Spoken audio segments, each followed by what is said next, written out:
Ребят, с вами я, Евген Белый, и я хочу, чтобы вы посмотрели на Алабу.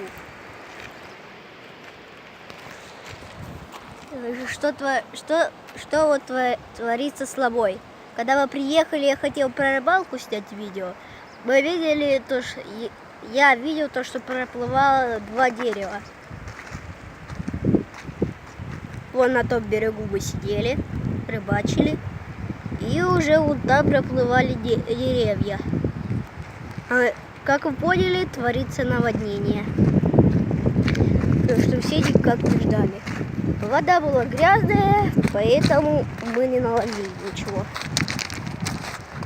Даже ни одной поклевки не было. Смотрите, какое течение на воде.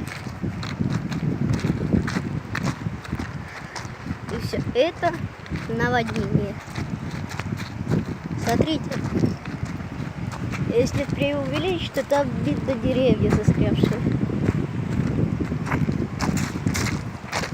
Вот так и творится с Лабой. Течение вообще сильное. К краю я не буду подходить.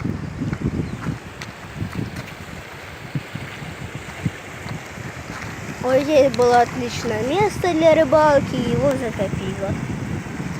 Вон там был тоже бережок маленький. Там у меня не ловилось, но папа поймал очень больших рыб. Вот там сейчас вдалеке поезд. Смотрите на это.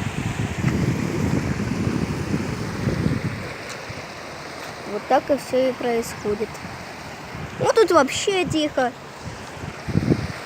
А тут вообще творится непонятно что. Итак, ребят, с вами я был Евген Белый. Всем пока.